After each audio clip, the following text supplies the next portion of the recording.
তো দেখো এখানে কিন্তু অলরেডি এই শিক্ষার্থীর সর্বোচ্চ 5টি কলেজ কিন্তু আমি চয়েস দিয়েছি, যেখানে তোমরা দেখতে পাচ্ছ। আসসালামু আলাইকুম প্রিয় এসএসসি 26 পরীক্ষার্থীরা, সামনে তোমাদের কলেজ ভর্তির কার্যক্রমটা শুরু হবে। তোমরা কিভাবে তোমাদের হাতে থাকা মোবাইল ফোনের সাহায্যে সর্বনিম্ন 5টি থেকে সর্বোচ্চ 10টি কলেজে কিভাবে তোমরা চয়েস দেবে সেটা কিন্তু আমি তোমাদের এই ভিডিওর মাধ্যমে দেখাবো। তো এটা হচ্ছে ইতিপূর্বে আমরা যারা কলেজ ভর্তির আবেদন করেছিলাম সেখান থেকে কিন্তু আমি তোমাদের দেখিয়ে দিচ্ছি। দেখো এখানে ঢাকা, রাজশাহী, কুমিল্লা, যশোর, চট্টগ্রাম, বরিশাল, সিলেট, দিনাজপুর, ময়মনসিংহ, মাদ্রাসা বোর্ড সকল বোর্ডে কিন্তু তোমরা এই সাইটের মাধ্যমে কলেজে ভর্তির জন্য চয়েস দিতে পারবে বা কলেজে ভর্তির জন্য আবেদন করতে পারবে। তো ফার্স্ট অফ অল এই ভিডিও ডিসক্রিপশনে কিন্তু এই ওয়েবসাইটের লিঙ্ক আমি দিয়ে রাখবো। যখন তোমাদের কলেজ ভর্তি কার্যক্রমটা শুরু হবে তখন কিন্তু সেই সাইটের সাহায্যে খুব সহজে তোমরা এখানে আসতে পারবে। তো এখানে ফার্স্ট অফ অল তোমাদের কী করতে হবে, যেহেতু এখানে ফার্স্ট অফ অল তোমাদের একটা অ্যাকাউন্ট ক্রিয়েট করতে হবে, এই জন্য নিচে যে দেখতে পাচ্ছ সাইন আপ, এই জাস্ট সাইন আপের উপর তোমাদের একটা ক্লিক করে দিতে হবে। তো আমি সাইন আপের উপর একটা ক্লিক করে দিচ্ছি। কলেজ ভর্তির সকল আপডেট পেতে অবশ্যই চ্যানেলটিকে সাবস্ক্রাইব করে রাখো। অ্যাপের উপর একটা ক্লিক করে দিবে, তারপর কিন্তু তোমাদের সামনে এই ধরনের একটা ইন্টারফেস শো করবে। এখানে বলা হচ্ছে অ্যাকাউন্ট তৈরি করুন। অ্যাকাউন্ট তৈরি করার ক্ষেত্রে দেখুন এখানে তোমাদের রোল নাম্বারটা দিতে হবে এবং এই যে বোর্ড, এই যে জাস্ট এখানে একটা ক্লিক করলে তোমাদের সকল বোর্ড কিন্তু এখানে শো করবে। তুমি ঢাকা, রাজশাহী, চট্টগ্রাম, দিনাজপুর, ময়মনসিংহ যে বোর্ড থেকে পরীক্ষা দাও সেই বোর্ডটা এখান থেকে তোমাদের সিলেক্ট করে দিতে হবে। এরপর বছর অর্থাৎ কত সালে তোমরা এসএসসি পরীক্ষা দিয়েছো সেই সালটা কিন্তু সিলেক্ট করে দিতে হবে। এখানে তোমাদের একটা রেজিস্ট্রেশন নাম্বার দিতে হবে এবং এখানে তোমাদের একটা ফোন নাম্বার দিতে হবে, নিচে কিন্তু সেম ফোন নাম্বার দিতে হবে। তারপর এই যে সাইন আপের উপর একটা ক্লিক করে দিতে হবে। তো সাইন আপের উপর একটা ক্লিক করে দেওয়ার পর লক্ষ্য করলে দেখতে পারবে, দেখো আমি কিন্তু এখানে রোল নাম্বার দিয়েছি, এরপর বোর্ডটা এখান থেকে সিলেক্ট করে দিয়েছি, এরপর বছরটা সিলেক্ট করে দিয়েছি, রেজিস্ট্রেশন নাম্বারটা দিয়েছি, এরপর ফোন নম্বর, মোবাইল নাম্বারটা কিন্তু দিয়েছি। এরপর যে নিচে সাইন আপের উপর একটা ক্লিক করে দেবো। অ্যাপের উপর ক্লিক করে দেওয়ার পর তোমাদের সামনে কিন্তু এই ধরনের একটা ইন্টারফেস শো করবে। এখানে যদি তোমরা একটু লক্ষ্য করে দেখো এখানে তোমাদের ইডু আইডি এবং এখানে কিন্তু পিন দেওয়া হয়েছে। এই ইডু আইডি এবং এই পিন দিয়ে কিন্তু তোমাদের আইডিটা লগ ইন করতে হবে। এই যে ইডু আইডিটা দেখতে পাচ্ছ এটা হচ্ছে তোমাদের রেজিস্ট্রেশন নাম্বার, যত সম্ভব তোমাদের রেজিস্ট্রেশন নাম্বারটাই দিয়ে দেয়। এই রেজিস্ট্রেশন নাম্বার বা ইডু আইডিটা তোমাদের উপরে দিতে হবে এবং এই যে পিন বা পাসওয়ার্ডটা তোমাদের নিচে দিতে হবে। দেওয়ার পর এই যে লগ ইনের উপর একটা ক্লিক করে দিতে হবে। লক্ষ্য করো দেখো আমি কিন্তু ইডু আইডিটা এখানে দিয়েছি, এই যে উপরে ইডু আইডি রয়েছে এই ইডু আইডিটা এখানে দিয়েছি এবং এখানে যে পাসওয়ার্ডটা দিয়েছে নিচে কিন্তু সেম পাসওয়ার্ড দিয়েছি। এরপর এই যে লগ ইনের উপর একটা ক্লিক করে দেবো। দেখো কলেজ ভর্তির সকল আপডেট পেতে অবশ্যই চ্যানেলটিকে সাবস্ক্রাইব করে রাখো। ক্লিক করে দিলাম, শিক্ষার্থীর সকল তথ্য কিন্তু এখানে চলে আসছে। শিক্ষার্থীর নাম, আবেদনকারীর নাম, বাবার নাম, মায়ের নাম, একই সঙ্গে জেন্ডার সব কিছু কিন্তু এখানে চলে আসছে। একই সঙ্গে এখানে দেখাচ্ছে ইউর স্ট্যাটাস নট অ্যাপ্লিকেন্ট, অর্থাৎ আমরা যেহেতু এখনো কলেজে ভর্তির জন্য আবেদন করিনি সেক্ষেত্রে কিন্তু সব কিছু এখানে দেখাচ্ছে। এখন বিষয়টা হচ্ছে যে আমরা কিন্তু এখন কি করব, এখানে কিন্তু সর্বপ্রথম শিক্ষা বোর্ডে কিন্তু ফি জমা দিতে হয়।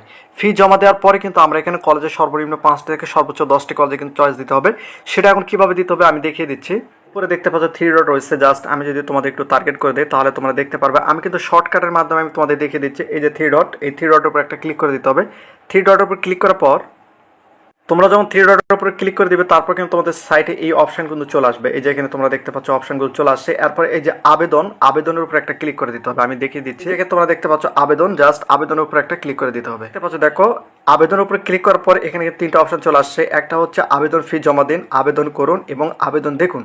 তো বিষয়টা হচ্ছে যে সর্বনিম্ন 5টি থেকে সর্বোচ্চ 10টি কলেজ চয়েস দেওয়ার জন্য প্রথম অবস্থায় তোমাদের কী করতে হবে, আবেদন ফিটা জমা দিতে হবে। এখন এই যে আবেদন ফি জমা দিন, জাস্ট এখানে একটা ক্লিক করে দিতে হবে। আমি তোমাদের টার্গেট করে দিই তাহলে তোমাদের বুঝতে সহজ হবে। এই যে এখানে যে তোমরা একটু লক্ষ্য করো দেখো এই যে আবেদন ফি জমা দিন, জাস্ট এখানে তোমাদের একটা ক্লিক করে দিতে হবে। তো আমি এখানে ক্লিক করে দিচ্ছি। তোমাদের সামনে এই ধরনের একটা ইন্টারফেস শো করবে। এই যে এখানে তোমরা দেখতে পাচ্ছ দেখো কত টাকা ফি নির্ধারণ করা হয়েছে, 150 টাকা ফি নির্ধারণ করা হয়েছে এবং প্রতি বছর হয়তো বা এটা পরিবর্তন হতে পারে। তো যেহেতু এটা বিগত সালের সেক্ষেত্রে এখানে কিন্তু 150 টাকা ফি শিক্ষা বোর্ডে জমা দিয়ে আমরা কিন্তু সর্বনিম্ন 5টি থেকে সর্বোচ্চ 10টি কলেজে চয়েস দিতে পারবো।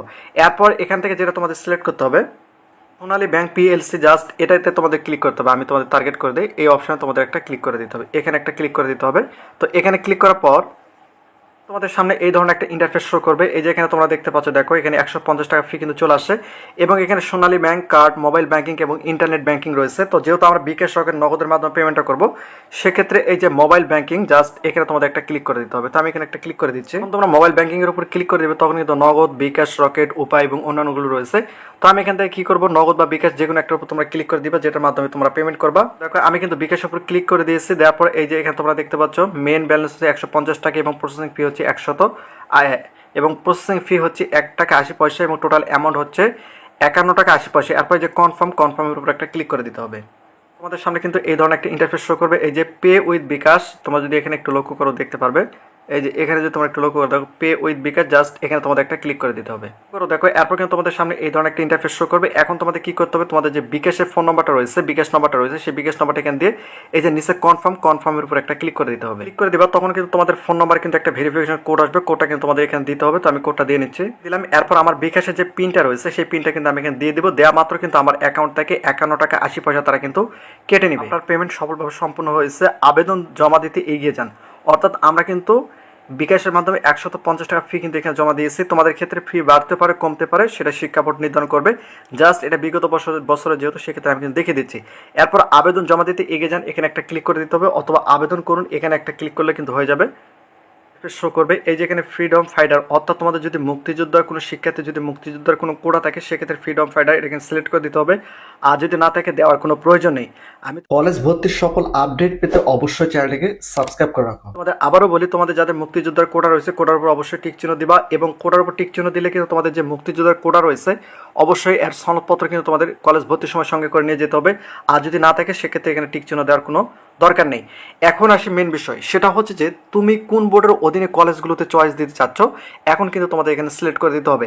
এখানে ফার্স্ট অফ অল আমি তোমাদের দেখিয়ে দিই, দেখো এখানে বোর্ড, এখন তুমি কোন বোর্ডের অধীনে কোন কলেজে ভর্তি হতে চাচ্ছ সেই বোর্ডটাকে তোমাদেরকে সিলেক্ট করে দিতে হবে, এবং যে কলেজটায় তুমি ভর্তি হতে চাচ্ছ সেই কলেজটা কোন জেলার মধ্যে রয়েছে সেই জেলাটা এখান থেকে সিলেক্ট করে দিতে হবে, এবং যে কলেজটা তুমি ভর্তি হতে চাচ্ছ সেই কলেজটা কোন থানার অধীনে রয়েছে সেই থানাটা কিন্তু এখান থেকে সিলেক্ট করে দিতে হবে। তো আমি সব কিছু দিয়ে নিচ্ছি, একটু লক্ষ্য করো। দেখো আমি এখানে তোমাদের দেখিয়ে দিচ্ছি, এই যে বোর্ডটা কিন্তু এখানে রাজশাহী বোর্ডটা আমি সিলেক্ট করছি, যেহেতু রাজশাহী বোর্ডের অধীনে কলেজগুলোতে আমি চয়েস দিব, সেক্ষেত্রে রাজশাহী বোর্ডটা এখানে সিলেক্ট করে দিয়েছি।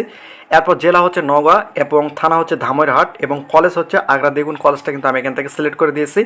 এবং এই কলেজে যদি তোমরা একটু লক্ষ্য করো বিভাগে কিন্তু আমরা চয়েস দিতে পারবো, কারণ যেহেতু এই শিক্ষার্থী এসএসসি পরীক্ষা দিয়েছে মানবিক বিভাগ থেকে, সেক্ষেত্রে সে কিন্তু মানবিক এবং বিজনেস অর্থাৎ বাণিজ্য বিভাগে কিন্তু কলেজ চয়েস দিতে পারবে, এই বিভাগগুলোতে এই কলেজে ভর্তি হতে পারবে। এখন বিষয়টা হচ্ছে যে C1 C2 এগুলো যদি থাকে সেক্ষেত্রে দিতে হবে, না থাকলে দেওয়ার কোনো প্রয়োজন নেই। সিকিউটা হচ্ছে দেখো বিশেষ কোটা, তোমাদের যদি বিশেষ কোনো কোটা থাকে সেক্ষেত্রে টিক চিহ্ন দিতে হবে। EQ1 হচ্ছে শিক্ষা কোটা মন্ত্রণালয়, অর্থাৎ তোমার পরিবার কেউ যদি শিক্ষা মন্ত্রণালয় কাজ করে সেক্ষেত্রে EQ1 দিতে হবে। আর শিক্ষা কোটা দপ্তরের সংস্থা বা কোনো সংস্থার সাথে যদি যোগাযোগ তোমার পরিবার কেউ থাকে সেক্ষেত্রে অবশ্যই EQ2 দিতে হবে, যদি না থাকে দেওয়ার কোনো প্রয়োজন নেই। এখন বিষয়টা হচ্ছে যে তুমি যদি মানবিক থেকে মানবিকে পড়তে যাও সেক্ষেত্রে এই যে প্লাস আইকন রয়েছে, জাস্ট এই প্লাস আইকনের উপর ক্লিক করলে কিন্তু কলেজের এখানে কিন্তু শো করবে। তো আমি এখান থেকে দেখাচ্ছি তোমাদের, এই যে আগ্রাদুন কলেজে এখানে এই শিক্ষার্থী মানবিক বিভাগে কিন্তু আমি ভর্তি করে দিয়েছি বা কলেজ চয়েস দিয়েছি। যে আগ্রাদুন কলেজ এখানে কিন্তু অগ্রগতিকার 1 এবং শিফট হচ্ছে ডে এবং ভাষণ হচ্ছে বাংলা, বিভাগ হচ্ছে মানবিক এবং ধরন তোমরা এখানে দেখতে পাচ্ছ। এই যে অগ্রগতিকার দিলাম এটা 1 নম্বরে দিলাম, অর্থাৎ যখন কলেজ আবেদন শেষ হয়ে যাবে তখন কিন্তু প্রথম অবস্থায় এই শিক্ষার্থী আগ্রাদুন কলেজ চেক করবে, যদি এই শিক্ষার্থীকে নেয় সেক্ষেত্রে সিলেকশন দিয়ে দিল, আর যদি না নেয় সেক্ষেত্রে প্রথম দ্বিতীয় তৃতীয় এভাবে কিন্তু আমি দেখাচ্ছি সর্বোচ্চ। এখন বিষয়টা হচ্ছে যে দেখো এখানে আগ্রাদুন কলেজটা কিন্তু আমি চয়েস দিয়েছি। এখানে একটা বিষয় তোমাদের পরিষ্কার করে দেয়, তোমরা যে বোর্ডেরই হও বা যে বোর্ড থেকে তুমি পরীক্ষা দাও তুমি যে কোনো বোর্ডের কলেজে চয়েস দিতে পারবে, এবং এখান থেকে জেলা থানা এবং কলেজ এগুলো তোমরা এখান থেকে সিলেক্ট করে দিবা। আমি এখানে সর্বোচ্চ 5টি দিয়ে দিচ্ছি। কলেজ ভর্তির সকল আপডেট পেতে অবশ্যই চ্যানেলটিকে সাবস্ক্রাইব করে রাখো। একটু লক্ষ্য করো, দেখো এখানে কিন্তু আমি প্রথমে দিয়েছি আগ্রাদুন কলেজ, এরপর দিয়েছি কৃষ্ণপুর কলেজ, এরপর দিয়েছি ধামরাট ওইমেন কলেজ, এরপর দিয়েছি নজিপুর গভর্নমেন্ট কলেজ এবং নজিপুর ওইমেন কলেজ দিয়েছি। এখন বিষয়টা হচ্ছে দেখো অগ্রগতিকার অনুযায়ী দেখো 1 নম্বর রয়েছে আগ্রাদুন, 2য় নম্বর রয়েছে কৃষ্ণপুর, 3য় নম্বর রয়েছে ধামরাট, 4র্থ নম্বর রয়েছে নজিপুর এবং 5ম নজিপুর মহিলা কলেজ। তো এখানে অগ্রাধিকারগুলো তোমরা দেখতে পাচ্ছ। এখন 1 নম্বর কলেজ যদি এই শিক্ষার্থীকে ছেড়ে দেয় সেক্ষেত্রে 2য় নম্বর কলেজে আসবে, 2য় নম্বর কলেজ যদি ছেড়ে দেয় তাহলে 3য় নম্বর আসবে, 3য় নম্বর কলেজ ছেড়ে দিলে 4র্থ নম্বর, 4র্থ নম্বর ছেড়ে দিলে 5ম নম্বর, এভাবে সর্বোচ্চ 10টি কলেজ চয়েস দিলে 10টি কলেজে কিন্তু তোমাকে চেক করবে। এখন বিষয়টা হচ্ছে দেখো এই প্রত্যেকটা কলেজে কিন্তু হচ্ছে প্রত্যেকটা কলেজ হচ্ছে রাজশাহী বোর্ডের অধীনে এবং নওগাঁ জেলার মধ্যে, কিন্তু থানা কিন্তু চেঞ্জ রয়েছে, যেখানে তোমরা দেখতে পাচ্ছ প্রথম যেটা আগ্রাদুন কলেজ সেটা ধামরাট থানার মধ্যে, এবং কৃষ্ণপুর কলেজ, নজিপুর কলেজ এগুলো হচ্ছে পত্নীতলা থানার মধ্যে। এখানে কিন্তু আমি টোটালি দিয়ে দিয়েছি, যেখানে তোমরা দেখতে পাচ্ছ, জাস্ট এগুলো তোমাদের দিতে হবে। দেওয়ার পর আমি তোমাদের দেখিয়ে দিচ্ছি হয়ে যাবে। এরপর আবেদন সাবমিট করুন, জাস্ট এখানে তোমাদের একটা ক্লিক করে দিতে হবে। তো আমি ক্লিক করে দিচ্ছি, শো করবে আপনি কি সত্যি আপনার বর্তমান নির্বাচিত পছন্দ জমা দিতে চান। সফলভাবে জমা দেওয়ার জন্য আপনি আবেদন বাটনটি ক্লিক করুন, এই যে এগিয়ে যান, এগিয়ে যানের উপর একটা ক্লিক করে দিতে হবে। দেখো এখানে কিন্তু অলরেডি এই শিক্ষার্থীর সর্বোচ্চ 5টি কলেজ কিন্তু আমি চয়েস দিয়েছি, যেখানে তোমরা দেখতে পাচ্ছ সংখ্যা হচ্ছে 5টা এবং পস্তকরণ কলেজের সংখ্যা হচ্ছে 5টা, অর্থাৎ টোটাল আমি কিন্তু 5টা কলেজ চয়েস দিয়েছি। এই কলেজগুলো যে আমি চয়েস দিলাম, তোমাদের মধ্যে অনেকে রয়েছে যারা মনে করতে পারে যে আমি কলেজগুলো আবার পরিবর্তন করব, সেক্ষেত্রে এই যে আবেদন আপডেট করে এখানে ক্লিক করলে কিন্তু সর্বোচ্চ 5 বার কিন্তু তোমরা এই কলেজগুলো চয়েস করতে কলেজগুলো পরিবর্তন করতে পারবে। এরপরে যে পিডিএফ ডাউনলোড করো, এখান থেকে তোমরা পিডিএফটা ডাউনলোড করে নিবা। তো এভাবে কিন্তু অনলাইনে খুব সহজে তোমরা কিন্তু কলেজ চয়েস দিতে পারবে। তো যদি ভিডিওটি ভালো লেগে থাকে ভিডিওতে লাইক এবং চ্যানেলটিকে সাবস্ক্রাইব করে রাখো।